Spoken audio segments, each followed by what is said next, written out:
우리 함께 말씀을 봅니다. 로마서 6장 4절. 그러므로 우리가 그의 죽으심과 합하여 세례를 받음으로 그와 함께 장사되었나니 이는 아버지의 영광으로 말미암아 그리스도를 죽은 자 가운데서 살리신과 같이 우리로 또한 새 생명 가운데서 행하게 하려 함이라. 하나님의 말씀이 인도하는 삶에 대해서 우리 함께 나눌 텐데요. 이 말씀이 예비하신 하나님의 은혜와 평강이 저와 여러분에게 함께 있기를 간절히 소망합니다. 하나님의 사랑이 우리에게 임하셔서 우리는 하나님의 새 생명 얻은 자가 되었다고 성경이 기록하고 있습니다. 이 일을 위해서 예수 그리스도께서 성육신하여 오셨고 또 십자가에 못 박혀 죽으심으로 완성하셨고 예수 그리스도의 공로를 우리에게 선물로 주셔서 우리는 더 이상 이제 세상으로 말미암아 정죄함 받지 아니하고 더 이상 죄로 인한 고통에서 허덕이지 않은 은혜의 자리, 그리스도의 의로서 새롭게 태어난 신분, 이것을 우리는 공급받게 되었어요. 이제는 하나님의 나라에 대한 소망을 가지고 살아가면 되는 그런 성도로서 자리매김하게 되었습니다. 하나님은 우리의 삶의 변화에 대한 부분들에 대해서 우리에게 은혜라고 얘기하시고 그 은혜를 우리에게 알려주셨어요. 그 알려주신 것이 뭡니까? 바로 말씀이죠. 말씀을 주시면서 우리를 통해서 하나님이 원하시는 것은 말씀 받은 자, 은혜 받은 자처럼 살라고 요구하시고 계신 거예요. 아까 읽은 본문 마지막에 보게 되면 우리로 또한 새 생명 가운데서 행하게 하려 함이다라고 했던 것, 이게 그 말씀이에요. 이 말씀을 읽으면 읽을수록 우리는 더 하나님의 말씀에 부합한 사람이 되어가는 것이 자연스러운 그런 사람들이 되어가야 된다라고 하는 겁니다. 지난주에 우리가 은혜 받은 자라면 신령한 젖을 사모하는 자다. 그래서 말씀을 사모하는 자라고 하는 것을 나누었죠.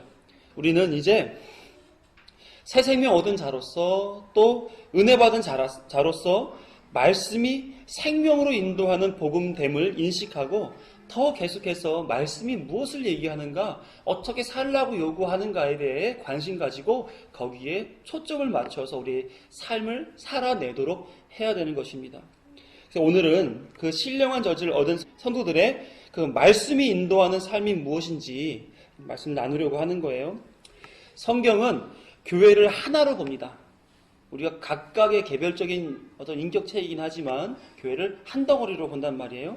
집합적인 표현이에요. 그래서 한 사람 개개인의 영혼에 대한 다양한 표현이 성경에 기록되어 있기도 하지만 교회는 머리 대신 예수 그리스도 몸된 성도들로 구성되어 있는 것을 곳곳에서 표현하고 있어요. 에베소서 4장 15, 16절을 보면 오직 사랑 안에서 참된 것을 하여 범사에 그에게까지 자랄지라.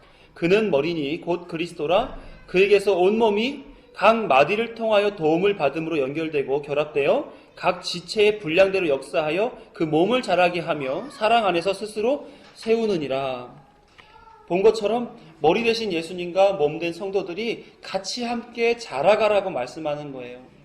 이게 교회의 삶의 모양이고 성장의 모양이라는 겁니다.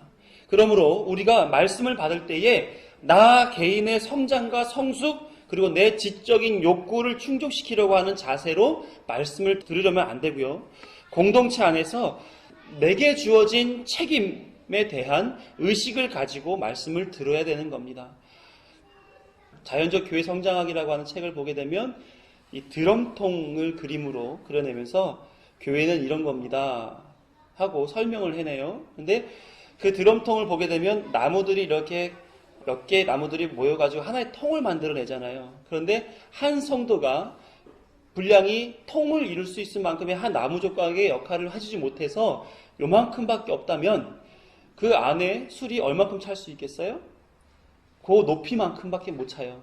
교회는 이렇게 모양을 갖추지만 성도 한 사람이라도 책임을 적게 가지고 요만큼밖에 채워주지 못한다면 그 나머지 부분은 아무리 채우려고 한다 할지라도 술이 채워지지가 않는 거예요. 그렇다면 교회는 함께 성장해야 가는 거죠. 하나의 통을 이뤄가기 위해서 공동체적인 의식을 가지고 같이 함께 만들어야 되는 겁니다. 거기에 성장의 주 요인이 지난주에 말씀했던 것처럼 신령한 젖을 먹고 살아가는 것. 그래서 우리는 교회로서의 책임의식을 가지고 말씀을 들어야 되는 겁니다. 성경을 아는 정도의 수준이 아니라 성경에 담겨져 있는 하나님의 의도, 그 의도대로 살아가는 것까지 나아가야 되는 거예요. 그래야 건강한 교회로, 하나의 온전한 교회로 자라나갈 수 있다라고 하는 겁니다. 사도 바울은 고린도전서에서 성도들을 뭐라고 설명하냐면 성전이다 이렇게 설명을 해요. 구약에서 하나님이 임하셨던 그 장소의 의미가 누구에게 주어졌다는 얘기입니까? 성도들에게 주어졌다라고 하는 거예요. 그래서 하나님이 임재하는 장소로서의 역할을 성도로 말미암아 하라고 그렇게 설명해내고 있는 거예요. 고린도서 3장 16절 17절을 보게 되면 이렇게 기록되어 있습니다. 너희는 너희가 하나님의 성전인 것과 하나님의 성령이 너희 안에 계시는 것을 알지 못하느냐? 누구든지 하나님의 성전을 더럽히면 하나님이 그 사람을 멸하시리라. 하나님의 성전은 거룩하니 너희도 그러하니라. 그래서 성전인 너희는 너희 안에 성령이 계시는 것을 알아야 하고 하나님의 성전이 거룩했던 것과 같이 너희도 거룩해야 된다라고 얘기하시는 거예요. 그래서 성도의 본질은 성전이 거룩했던 것과 같이 거룩하게 존재해야 된다라고 말씀하시는 겁니다. 그러니까 교회가 거룩을 추구하는 것은 아주 당연한 말씀이며 그 안에 요소인 성도 하나 한 분이라도 열애가 없음을 우리가 알고 서로 협력해서 신앙의 성장을 가질 수 있도록 믿음의 견고함을 가질 수 있도록 서로 합력해야 된다라고 하는 거예요. 이런 말씀 들어보셨어요? 히포크라테스의 선서. 이게 뭐냐면은 히포크라테스가 의학의 아버지라고 얘기를 합니다. 그래서 의사 선생님이 되기 전에 레지던트가 수료할 때 이제 골드 메스라고 하는 것을 받아요. 메스 칼이잖아요. 그걸 금으로 만든 것을 이제 받으면서 의사의 어떤 그 종사할 수 있는 그런 어떤 자격을 부여받는다라고 들었어요. 그런데 그때 이 히포크라테스의 선서를 가지고 나는 의사로서 역할을 하겠습니다라는 얘기를 한단 말이에요. 그래서 그 내용 중에 조금만 알려드려 볼게요. 이제 의협에 종사할 허락을 받음에 나의 생애를 인류 봉사에 바칠 것을 엄숙히 서약하노라 이러면서 선서하시는 거예요. 나의 양심과 위엄으로서 의술을 베풀겠노라. 나의 환자의 건강과 생명을 첫째로 생각하겠노라. 나의 위협의 고귀한 전통과 명예를 유지하겠노라. 세상이 말하는 돈의 유혹, 또 명예의 유혹 이런 것보다 정말 건강이 필요한 자에게 어떤 양심적으로 명예로서 그에게 최선을 다하여 낫게 해주겠다라고 하는 거잖아요. 그렇죠? 그런데 이 의사 선생님들이 요즘 하는 것을 보게 되면 그 선소와는 다른 분들도 많구나 하는 생각을 많이 갖습니다. 어떻게든지 내 병원이 살아남기 위해서 또 어떻게든지 내가 유명한 목사가 되기 위해서 늘 그런 것에 주목하고 또 다른 병원과 경쟁하고 결국은 선소와는 다른 의료 행위의 모양들이 나타나는 거죠. 그래서 이 사람들은 이상의 서약을 나의 자유의사로서 나의 명예를 받들어 하노라. 내 명예를 걸고 자유의사인 것을 인정하며 그것을 담당하겠노라고. 제가 이걸 보면서 많은 분들이 거기에 이제 글을 달아놓은 것을 이제 봤어요. 의사 선생님들이 너무 돈을 많이 밝힌다. 세상적인 어떤 명예를 추구한다. 그런 얘기를 보니까 의사로서 그렇게 훈련받은 것이 무색하다라는 생각이 들면서 아쉽다라는 생각이 많이 들었습니다. 그렇잖아요. 군인이 훈련을 받는 것은 군인이 되어서 국가 방위를 수호하기 위해서 훈련받는 거 아니겠어요? 그렇죠?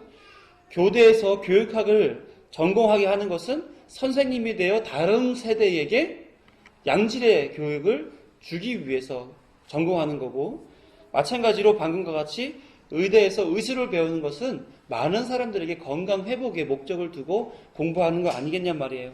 그런데 훈련과 교육과 의술의 연마 이것을 망각하고 자신의 생계를 위해서 명성과 꿈의 실현에 초점을 맞춰줬다고 한다면 제 역할을 못하는 거죠.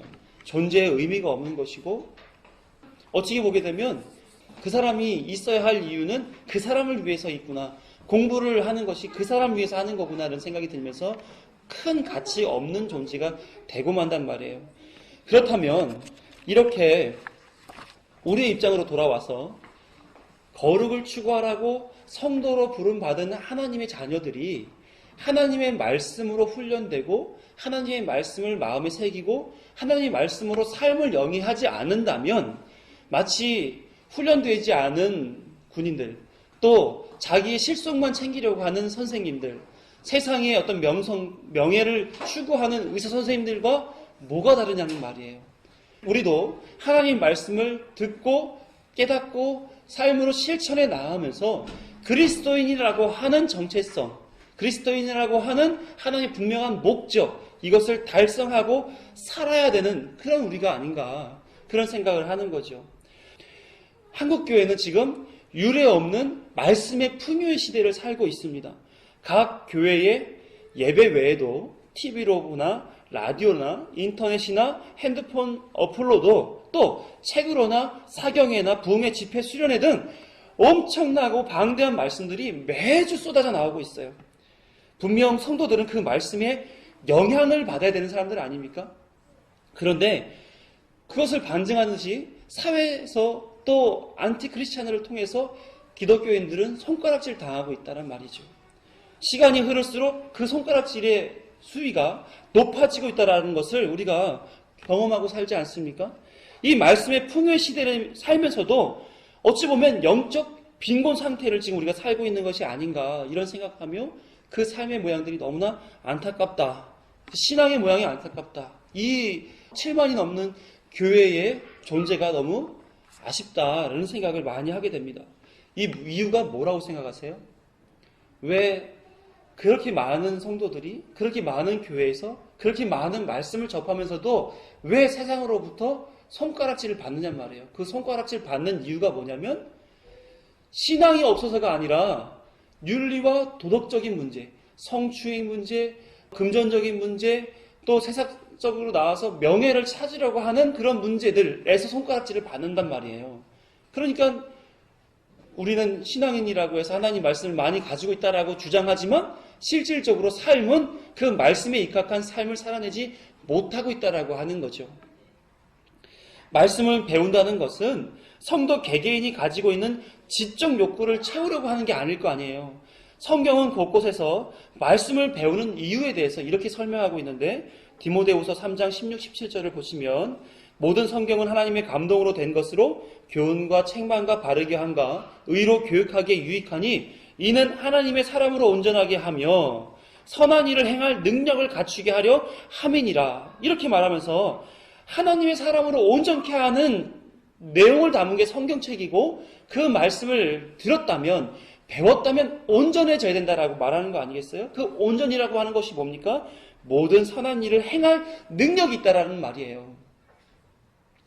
그러니까 세상 살아가면서 우리가 하나님의 사람으로 말씀을 들어 온전한 사람이 되었다면 온전히 살아가는 그 삶의 모양이 세상에 영향력으로 나아가야 된다. 선한 행위를 할 수 있는 능력으로 나타나져야 된다라고 하는 겁니다. 그러나 지금의 세상이 우리 기독교를 보는 그 눈으로 봤을 때는 그렇게 온전한 것을 행하는 그런 모양으로 나타나지지 않는다라고 얘기하는 것 같아요. 뿐만 아니라 우리가 전도를 많이 하면서 언급하는 마태복음 28장 19, 20절에서도 이렇게 기록하고 있어요. 그러므로 너희는 가서 모든 민족을 제자로 삼아 아버지와 아들과 성령의 이름으로 세례를 베풀고 내가 너희에게 분부한 모든 것을 가르쳐 지키게 하라. 볼지어다 내가 세상 끝날까지 너희와 항상 함께 있으리라 하시니라. 성도들이 그 내용을 따라서 가르쳐 지키라고, 지키는 삶을 만들어내라고, 그것을 도우라고 얘기하는 거예요. 그렇게 사는 삶이 거룩한 삶이다라고 얘기하는 거란 말입니다. 그러니까 거룩한 삶에 대해서는 성경은 수없이 강조하고 있어요. 수없이 언급하고 있으면서 거룩이 묻어나는 삶을 살아내도록 하라라고 우리에게 요구하고 있단 말이에요. 근데 왜 우리는 그런 삶을 살아내지 못할까요? 하나님 앞에 저희들은 실력이 없어요 라고 그냥 그렇게 말하면서 우리에게 책임을 묻지 마십시오 라고 얘기하는 것이 바람직하겠습니까? 그렇지 않죠. 그 안에 말씀은 들으나 마치 가시덤불에 뿌려진 씨앗처럼 토양은 좋으나 자라나지 못하는 거예요. 돌짝밭에 뿌려진 씨앗처럼 뿌리는 내리나 깊지 못하여서 햇빛으로 말미암아 타 죽어버리는 그런 모양들이 우리 안에 나타나진단 말이에요. 왜 그럴까요? 내 안에 말씀이 행할 능력보다 내가 가지고 있는 자아가 강하기 때문에 말씀을 들을 때마다 그 말씀을 한 귀로 듣고 한 귀로 흘러버리는, 그래서 말씀에 대해서 외면하거나 자신에게 맞춰서 해석하려고 하는 그런 행위들이 우리 안에 있기 때문에, 말씀보다 내 자아가 더 강하기 때문에 그런 결과가 나타나진다는 말이죠. 사랑하는 성도 여러분, 여러분들 어떠세요? 말씀을 받으면 말씀대로 살아가야 된다는 것이 바람직하다는 것은 알고 계시지 않습니까? 그러면 말씀이 얼마만큼 여러분들의 삶을 좌지우지하고 있는가를 한번 생각해 볼 필요가 분명히 있다는 거예요. 민수기 13장 25절부터 14장 8절을 보게 되면 가나안 땅에 들어가기 전에 12정탐꾼들을 먼저 모세가 보냅니다. 그 12정탐꾼이 가나안 땅을 돌아보고 나서 이제 정탐한 내용에 대해서 첩보 보고를 하고 있는 거예요. 그런데 먼저 이미 이 사람들은 하나님이 히브리 민족 사람들을 가나안 땅에 들여보낼 것이다라는 것을 다 알고 있던 사람들이에요. 또 이 말씀을 들었던 수많은 민족들이 다 하나님께서 우리에게 예정하신 젖과 꿀이 흐르는 가나안 땅, 우린 들어갈 것이야 라고 하는 그 말씀을 들어 알고 있는 그런 사람들입니다. 그런데 10명의 정탐꾼들은 뭐라고 보고를 하냐면, 그들은 거인과 같고 우리들은 메뚜기와 같다, 이렇게 고백해요. 그러자 이 보고를 받은 수많은 백성들이 밤새 통곡하는 겁니다. 그리고 서로 말하죠. 한 지휘관 세워서 다시 우리 애굽 땅으로 돌아갑시다. 죄로 돌아갑시다. 사단의 지배 아래 들어갑시다. 이걸 고백하고 있는 거예요. 그러니 말씀을 들었던 또 알고 있는 모세와 아론은 그 백성 앞에 엎드려 얘기하죠. 우리 8절만 보시면, 여호와께서 우리를 기뻐하시면 우리를 그 땅으로 인도하여 들이시고 그 땅을 우리에게 주시리라. 이는 과연 젖과 꿀이 흐르는 땅이니라. 이렇게 하나님이 하셨던 그 일에 대해서 간절하게 사람들한테 얘기하고 있는 거예요. 왜 하나님의 말씀을 배우고 경험하며 살아왔던 저들이 저런 행동을 하게 되는 것일까요? 그들의 귀로만 들었던 말씀이 이제 실제 삶으로 다가왔을 땐 왜 들었던 말씀대로 살아내지 못하고 자신에게 익숙한 방법대로 자기의 판단대로 사냔 말이에요. 하나님의 거룩은 나에게서 멀게만 느껴지고 불가능한 것으로만 느껴지고 내가 좋은 대로 편한 대로 잘하는 방법대로 살아가려고 하는 그 이유가 뭐냐는 겁니다. 하나님의 뜻이 부족해서입니까? 아니면 내 자아가 강해서입니까? 하나님의 말씀이 능력이 없어서입니까? 아니면 내 능력이 더 강하기 때문에 그걸 붙잡고 살아가는 것, 그래서 그런 것입니까? 우리는 말씀을 통해서 살아가는 그런 사람으로서 하나님이 부름받아 거룩으로 살아가라고 구별해 오신 사람들이잖아요.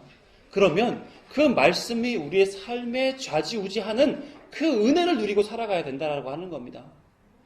반대 이면의 예를 하나 들어서, 저는 간장게장을 잘 안 먹어요. 간장게장 잘 드세요? 밥도둑이죠, 그렇죠?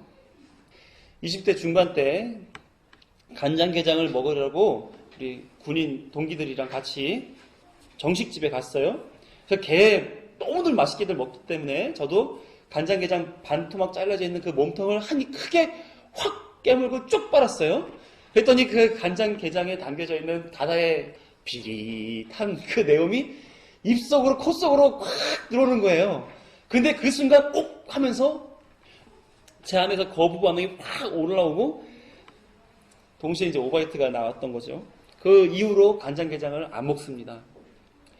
저는 익숙하지 않은 음식에 잘 먹지 않는 편이라서 진짜 개맛을 아는 분들은 저를 보면서 바보라고 여길 그런 말을 하시는 분들도 있으셨어요. 이것은 선택 가능한 일이에요. 구원과 상관없는 일이란 말이에요. 그래서 먹느냐 안 먹느냐 그건 취향에 맞춰서 하면 되는 거예요.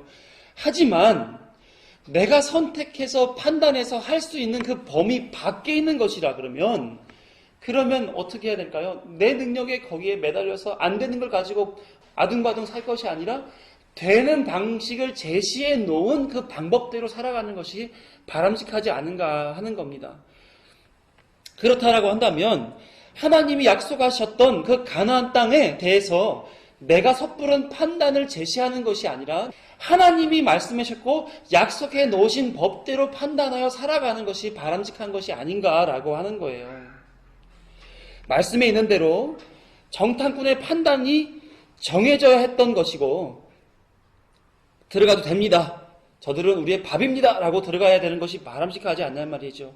뿐만 아니라 정탐꾼 아닌 그 백성들도 그렇게 말하면 안 되지 라고 말하면서 하나님 뜻대로 해야 된다라고 같이 함께 외쳤어야 되는 거 아니냔 말이에요. 만약에 간장게장이 구원에 이르는데 좋은 영양소를 제공한다 해서 성경에 기록되어서 먹어라 이러면 저는 얼마든지 먹을 겁니다. 왜요? 하나님이 정해놓으신 방법이니까. 우리는 거기에 판단에 대한 다른 판단들을 가지려고 할 필요가 없는 거예요. 그렇게 하라 그러면 그렇게 하면 되는 겁니다. 그게 순종이고 그게 믿음이에요. 하나님에 대해서 잘 모르기 때문에 내 소견이 또 본능이 이끄는 대로 살게 되어 있고 아니면 군중 심리에 몰려서 많은 사람들이 움직이게 되면 그냥 따라서 움직이는 그런 모양을 가지고 있는 것이 아닌가 그런 생각을 하는 것이죠. 잘 생각해 보세요. 하나님의 나라는 리퍼블릭 오브 갓이 아니에요. 하나님 민주주의가 아니란 말이에요. 하나님의 나라는 킹덤 오브 갓이에요. 하나님의 통치가 있는 것이 하나님의 나라란 말이에요. 그러면 우리는 하나님이 통치하시는 방법대로 살아가는 것이 우리의 삶의 원칙이 되어야 된다는 말이죠. 캐나다 저널리스트인 말콤 글래드웰은 자신의 책 아웃라이어에서 이렇게 말했습니다. 한 분야의 전문가가 되기 위해서라면 1만 시간의 노력을 해야 된다. 먹고 자고 딴 거 다 하나도 안 하고 1만 시간을 환산한다 그러면 417일이라고 하는 시간이 걸려요.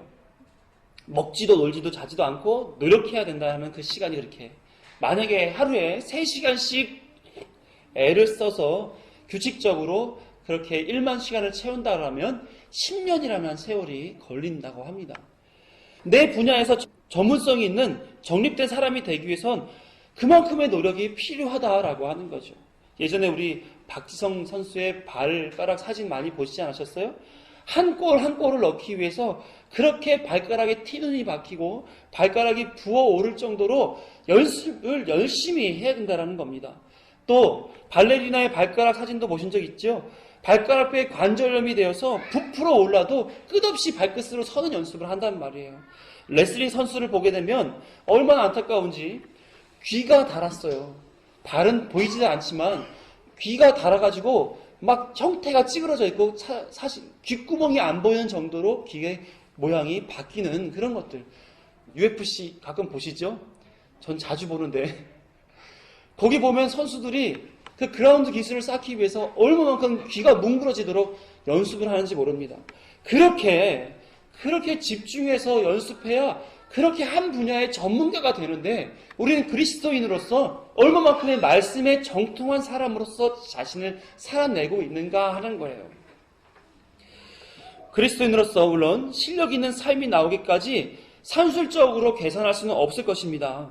하지만 자신이 하나님의 사람으로 살기 위해서 얼마만큼 노력했는가 점검은 우리가 할 수 있는 거죠. 그 사람들이 노력했던 것만큼이나 나 또한 노력하고 살아가고 있는가. 하나님의 판단에 맞춰 살아가는 것이 시간과 노력에 비례하는 것은 아니겠지만 그러나 얼마나 내가 노력하고 사는지 그것에 대해서는 늘 항상 점검하고 헤아리고 살아야 되는 것입니다. 그 부분에 있어서만큼은 누구도 얘기해 줄 수가 없어요. 하나님과 자신만 아는 거예요. 그렇다면 내 자신을 늘 겸손한 마음으로 점검하여 내가 이렇게 살면 안 되는 거지 라고 하는 그런 자각이 늘 항상 있어야 되지 않겠습니까? 어제도 여기 교회 안에서 말씀을 준비하고 있는데 이 앞집에서 날씬한 아줌마들이 모여가지고 트로트를 틀어놓고 2-3시간 동안 흔들어 댔습니다. 자신의 몸매를 만들기도 할 목적이겠고 또 돈을 벌 목적으로 열심히 흔들어 댄 거 아니겠어요? 세상 사람들도 그처럼 잘 먹고 잘 살기 위해서 그렇게 애를 쓰는데 우리는 하나님의 사람으로 살게 하기 위해서 얼마만큼 시간을 들이고 애를 쓰고 또 삶에서 내가 그리스도인이다라는 것을 증명해내기 위해서 애를 쓰고 있느냐 하는 겁니다. 여기 계신 분들이 다 구원받지 못할 뿐이다라고 말씀만 드리는 건 아니에요. 그냥 그 모양으로만 볼 때 저들은 죽음을 향해서 그게 복인 줄 알고 시간을 들이고 열정을 들이고 거기서 행복을 찾으려고 애를 쓰고 살아요. 그러면 우리는 구원이라고 하는 복이 이미 전제되어 있는 사람인데 그 길목에서 얼마만큼 진정으로 그 복을 추구하고 살아가고 있는가 하는 겁니다. 신명기 11장 26절에서 28절을 함께 보십시오. 같이 읽습니다. 시작. 내가 오늘 복과 저주를 너희 앞에 두나니 너희가 만일 내가 오늘 너희에게 명하는 너희의 하나님의 여호와의 명령을 들으면 복이 될 것이요 너희가 만일 내가 오늘 너희에게 명령하는 도에서 돌이켜 떠나 너희의 하나님 여호와의 명령을 듣지 아니하고 본래 알지 못하던 다른 신들을 따르면 저주를 받으리라. 모든 사람들 앞에 복과 저주가 주어져 있어요. 동일하게 놓여져 있습니다. 그러나 누구는 복을, 누구는 저주를 받게 될 건데 그 근거는 무엇이라고 기록되어 있어요? 너희의 하나님의 여호와의 명령을 들으면 복이 된다. 또 명령하는 도에서 돌이켜 떠나 너희의 하나님 여호와의 명령을 듣지 아니하면 저주를 받을 것이다. 이렇게 설명하고 있어요.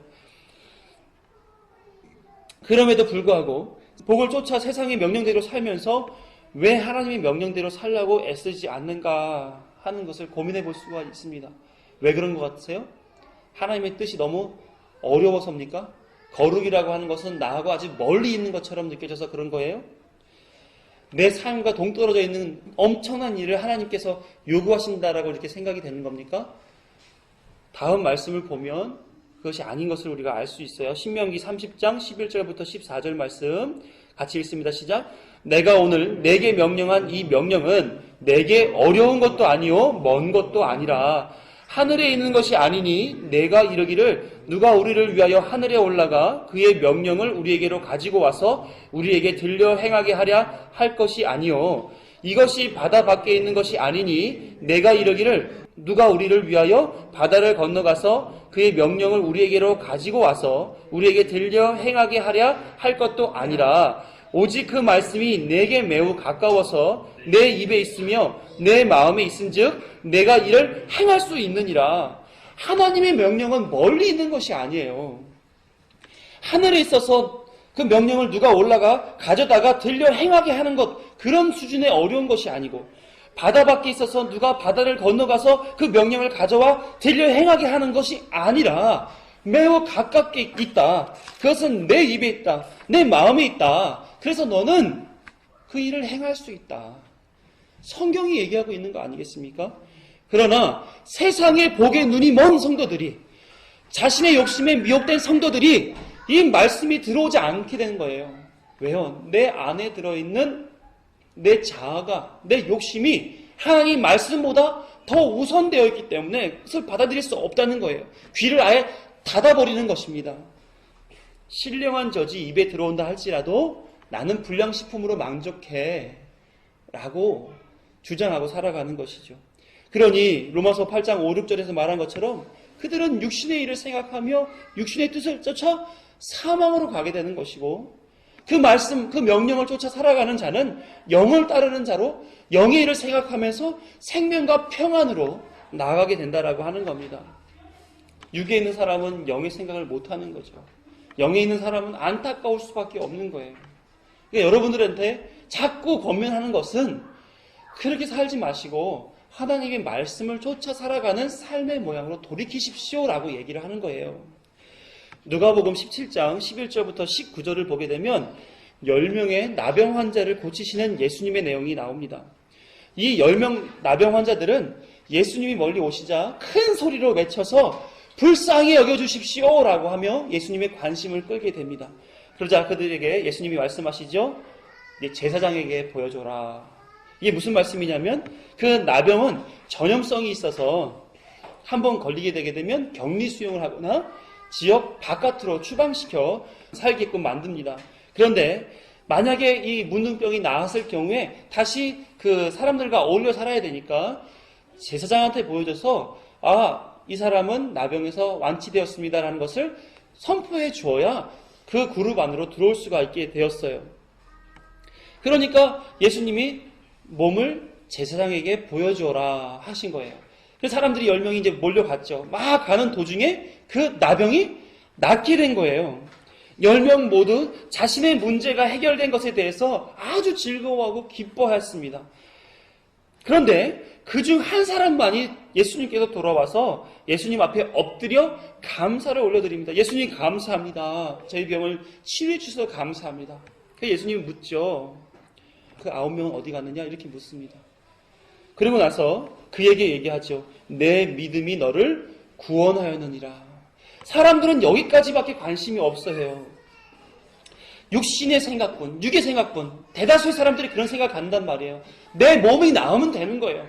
내가 윤택하게 살면 되는 거예요. 내가 다른 사람들로부터 과시당하지 않고 명예롭게 살 수만 있으면 된다고 보는 거예요. 근데 거기가 끝이 아니라니까요. 그게 구원받지 못할 사람들이 하는 행동 양식이라는 겁니다. 한 명은 구원을 받기 원해서가 아니라 그 삶에 예수님에 대한 인정이 있었어요. 예수님이 어떠한 분이신지에 대한 이해가 있어서 그것에 대한 감사가 있으므로 예수님 앞에 나와 감사합니다라고 보여드린 거예요. 그 감사하는 그 행동, 그 믿음으로 말미암아 벌어진 행동, 예수님을 인정하는 그 행동 말이에요. 그 행동을 보시고 예수님은 믿음 있다라고 얘기하시고 구원을 그에게 허락하셨던 것입니다. 병 나았다라고 해서 복 받은 거 아니에요. 건강하고 있다가 더 죄를 많이 짓고 죽어 멸망당하는 거, 그것은 행복이 아닌 거죠. 복이 아닌 것입니다. 눈으로 보이는 복, 이것이 진정한 복이 아니라니까요. 그것을 베풀어 주시고 알게 해주시고 행한 것을 귀히 여기시는 예수 그리스도가 진정한 복이라는 것입니다. 그래서 시편 기자 다윗은 이렇게 얘기하죠. 시편 1편 1, 2절에 복 있는 사람은 악인의 꾀를 따르지 아니하며 죄인들의 길에 서지 아니하며 오만한 자들의 자리에 앉지 아니하고 오직 여호와의 율법을 즐거워하여 그의 율법을 주야로 묵상하는 자로다. 그 율법을 즐거워한다니까요. 늘 묵상한단 말이에요. 이 묵상이란 말은 히브리어로 하가라는 말이에요. 이것은 보통 되새김질하다, 중얼거리다 이렇게 뜻하는 말입니다. 그래서 말씀을 받았을 때 반복해서 내 안에 담기 위해 되새김질을 하는 거. 당시의 공부 방법이 그랬어요. 그냥 우리는 암기한다고 깜지를 쓴다거나 머릿속에서 되뇌이는 것을 우리는 공부라고 생각하지만 이 사람들은 늘 항상 입에서 중얼중얼 대고 다녔단 말이에요. 오늘 배웠던 거에 대해서 중얼 어제 배웠던 거 내일 배울 거에 대해서 계속 반복해서 내 안에 담는 행위를 했단 말이에요. 그게 이 하가라는 표현입니다. 그러니까 율법에 대해서 다음 세대에 가르쳤을 때 양 미간에 담으라 그러고 팔뚝에 감으라 그러고 문설주에 기록하라 그러고 수시로 그 말씀에 대해서 확인하라고 하시잖아요. 어떤 목사님이 그것에 대해서 이렇게 설명했어요. 하가라고 하는 이 묵상이라고 하는 말은 이런 식으로 설명할 수 있습니다. 어떤 굶주린 들짐승이 그 굶주림을 해결하기 위해서 어둠 속에서 먹이를 찾아 헤매는, 그러니까 얼마나 먹이를 찾아 갈급한 마음으로 헤매겠어요. 그렇죠? 그런 식으로 설명하면서 묵상은 바로 그런 겁니다. 우리가 죽어가는 죄에 놓여져 있는 그런 영혼인데 하나님의 말씀이 생명수라고 하는 것을 알면서 그 생명수를 마치 굶주린 들짐승이 먹이를 찾아 헤매는 것처럼 그 말씀에 깊이 찾아 헤매 들어가는 그런 모양이 바로 이 묵상입니다 라고 설명하는 것을 들었어요. 얼마만큼 여러분들은 그렇게 말씀에 묵상하는 것을 즐거워하며 사느냔 말이에요. 그렇게 사는 거 우리에게 도전이 되어야 됩니다. 이렇게 말씀을 들을 때마다 우리가 정말 이렇게 살아야 되는데 못 사는구나 하는 것에 대해서 안타까워하며 애를 써 그 일로 자신을 내어드리는 그런 삶의 모양이 있어야 되는 거예요. 다윗은 세상의 어떠한 것과 비교할 수 없는 복으로서의 하나님의 말씀을 받아들이며 그것을 즐거워하여 묵상하는, 늘 찾아 헤매고 입으로 고백하는 그런 삶을 살아야 된다. 이렇게 고백하고 있는 것입니다. 나중에 다윗이 119편 34에서 37절의 말씀을 기록한 것을 보게 될 때 함께 읽습니다. 시작. 여호와여 주의 율례들의 도를 내게 가르치소서. 내가 끝까지 지키리이다. 나로 하여금 깨닫게 하여 주소서. 내가 주의 법을 준행하며 전심으로 지키리이다. 나로 하여금 주의 계명들의 길로 행하게 하소서. 내가 이를 즐거워함이니이다. 내 마음을 주의 증거들에게 향하게 하시고 탐욕으로 향하지 말게 하소서. 내 눈을 돌이켜 허탄한 것을 보지 말게 하시고 주의 길에서 나를 살아나게 하소서. 율법을 지켜 행한다고 이 길을 즐거워하겠다고 이 길이 살아나는 길이라고 그래 고백하고 있는 다윗의 모습을 봅니다. 다윗이 뭐가 아쉽습니까? 넓은 영토와 많은 재산과 권력과 명성 그런 모든 것을 다 가진 그가 왜 자신이 가지고 있는 것에 대해서 감사합니다라는 표현으로 그 시를 쓴 것이 아니라 이렇게 그 길을 알려주시옵소서 그렇게 살아가겠나이다 라고 얘기하냔 말이에요. 그 길이 진정한 복된 길임을 알고 있기 때문에 그렇게 고백하는 겁니다. 예수님이 말씀하세요. 요한복음 8장 31, 32절에 보면 그러므로 예수께서 자기를 믿은 유대인들에게 이르시되 너희가 내 말에 거하면 참으로 내 제자가 되고 진리를 알지니 진리가 너희를 자유롭게 하리라. 이제는 죄의 굴레에서 삶의 무게에서 미래의 불확실함에서 생명의 한계에서 자유롭게 해주시겠다. 어떻게 해요? 말씀을 들으라. 말씀을 들어서 그 말씀대로 살라. 그러면 내 삶이 자유로워질 것이다. 이렇게 얘기하는 겁니다. 그렇다면 말씀에 대해서 더욱 묵상하기를 바라고 사는 자가 되어야 된다는 사실에 대해서 우리가 인정할 수 있게 됐죠. 그죠? 그러면 우리는 말씀대로 사는 것이 무엇인지에 대해서 우리가 알아야 됩니다. 아는 거가 사는 거예요? 라는 질문을 자꾸 저한테 하세요. 기독교인은 이렇게 얘기를 합니다. 그리스도인의 삶은 율법을 지켜야 하는 의무감에서 나오는 것이 아니라 하나님의 구원의 은혜에 대한 감사와 응답에서 나오는 것이다. 물론 이론적인 정의로서 맞다고 저도 생각이 듭니다. 그런데 성경이 말하는 것을 우리가 한번 짚어보시자는 거예요. 예수님은 요한복음 17장 6절, 8절, 17절에서 이렇게 기록하고 있어요. 세상 중에서 내게 주신 사람들에게 내가 아버지의 이름을 나타내었습니다. 그들은 아버지의 것이었는데 내게 주셨으며 그들은 아버지의 말씀을 지키었나이다. 나는 아버지께서 내게 주신 말씀들을 그들에게 주었사오며 그들은 이것을 받고 내가 아버지께로부터 나온 줄을 참으로 아오며 아버지께서 나를 보내신 줄도 믿었사옵나이다. 그들을 진리로 거룩하게 하옵소서. 아버지의 말씀은 진리니이다. 예수님은 하나님께서 자신에게 준 사람들에게 당신의 말씀을 주었고요. 그 사람들은 그 말씀을 지켰습니다라고 고백하고 있어요. 이렇게 소개하면서 내가 말씀을 주고 내가 하나님께서 허락하신 그 사람들이 그 말씀을 받았고 그것을 참으로 알았고 그 삶을 따라 믿었더라라고 얘기하고 있어요. 그 내용들을 담은 얘기가 다윗이 시편 40편에서 설명해내고 있는데 5절부터 10절의 말씀입니다. 여호와 나의 하나님이여 주께서 행하신 기적이 많고 우리를 향하신 주의 생각도 많아 누구도 주와 견줄 수가 없나이다. 내가 널리 알려 말하고자 하나 너무 많아 그 수를 셀 수도 없나이다. 주께서 내 귀를 통하여 내게 들려주시기를 제사와 예물을 기뻐하지 아니하시며 번제와 속죄제를 요구하시지 아니하신다 하신지라. 그때에 내가 말하기를 내가 왔나이다. 나를 가리켜 기록한 것이 두루마리 책에 있나이다. 나의 하나님이여 내가 주의 뜻을 행하기를 즐기오니. 이 말씀이 뭡니까? 여기까지가 예수님이 행하신 모든 일, 예수님의 생각들을 말씀으로 주었다는 얘기예요. 말씀으로 주었다고요. 그 말씀의 내용들이 여기에 담겨져 있단 말이에요. 그것이 누구의 속이냐고 한다면 8절 후반절에 주의 법이 나의 심중에 있나이다. 이것이 예수님이 말씀하셨던 그들이 참으로 알았고 그 말씀을 지켰다라고 하는 표현이 이 표현이에요. 그러니까 예수님이 하셨던 말씀대로 다윗은 지금 살아가고 있는 거예요. 뿐만 아니라 9절부터 보면 내가 많은 회중 가운데서 의의 기쁜 소식을 전하였나이다. 여호와여 내가 내 입술을 닫지 아니할 줄을 주께서 아시나이다. 내가 주의 공의를 내 심중에 숨기지 아니하고 주의 성실과 구원을 선포하였으며 내가 주의 인자와 진리를 많은 회중 가운데서 감추지 아니하였나이다. 다윗은 자신에게 담겨져 있던 그 말씀의 내용 5절부터 8절 그리고 그 믿음에 대한 고백 8절 후반절 이것에 따른 삶의 행위로 9절과 10절에 대한 얘기를 하고 있는 거예요. 그래서 자신 안에 담겨져 있는 하나님의 법을 기쁜 소식으로 전하는 일에 입술을 닫지 않았다는 얘기예요. 늘 항상 주의 말씀을 나눴다는 얘기고 하나님의 공의, 성실, 구원, 인자와 진리를 감추지 않았다는 얘기예요.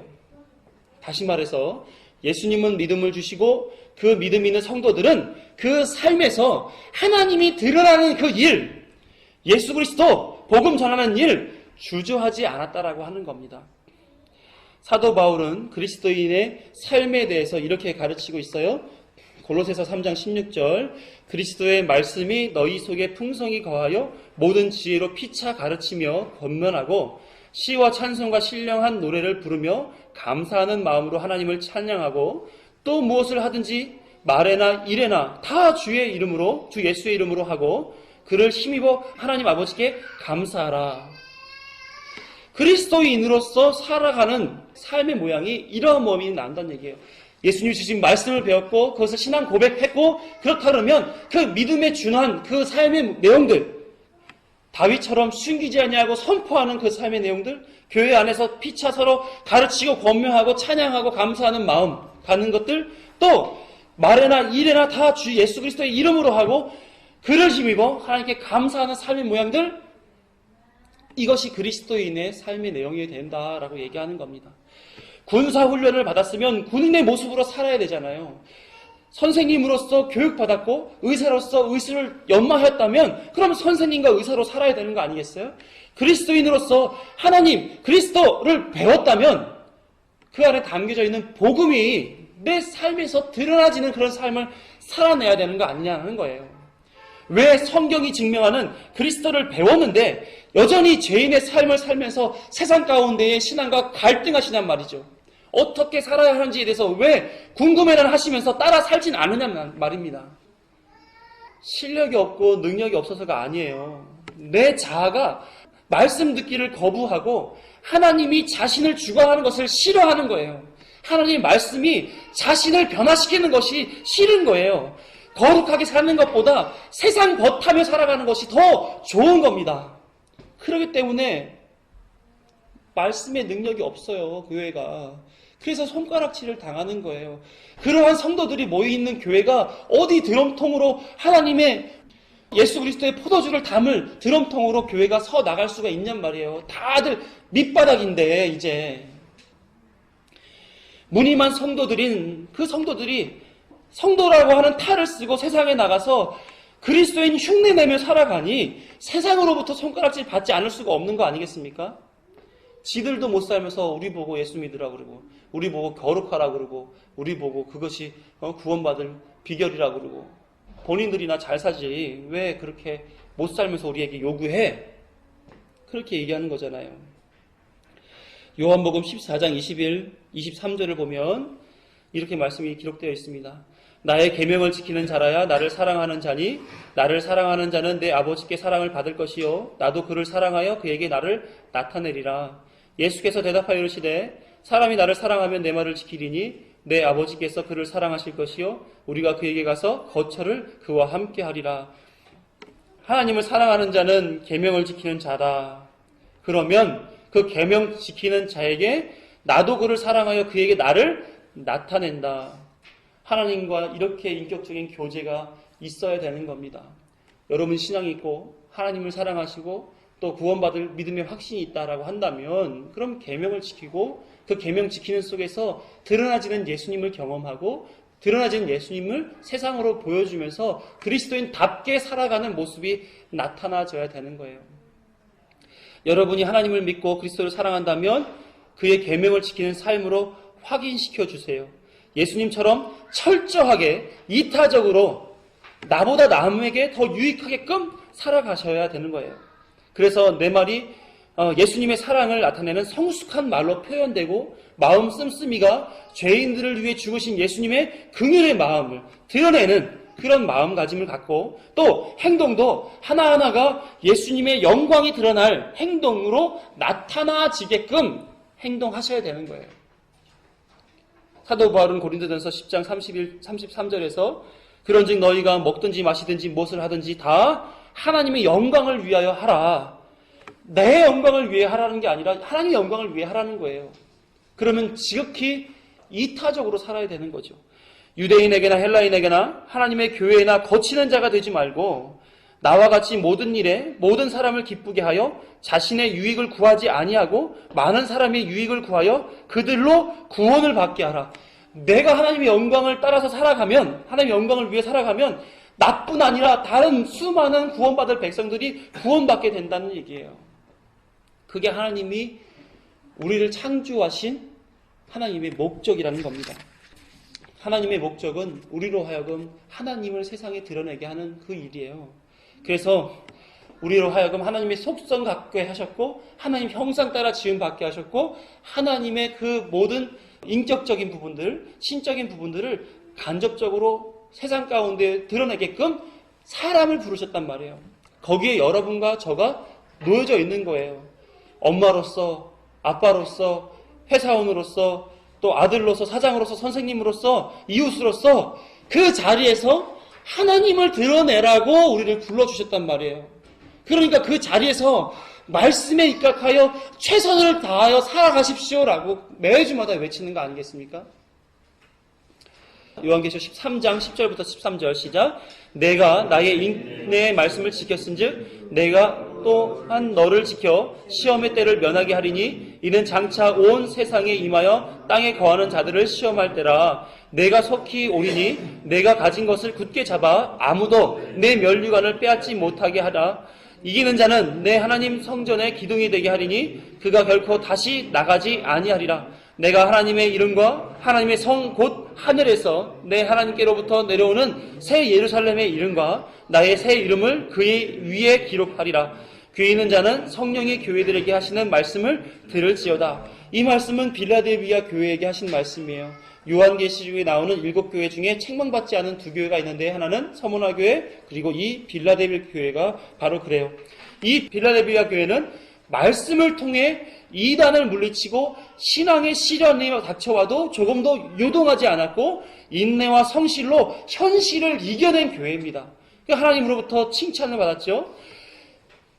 그래서 나의 인내의 말씀을 지킨 너의 이 빌라델비아 교회 내 면류관이 빼앗겨지지 아니할 것이다.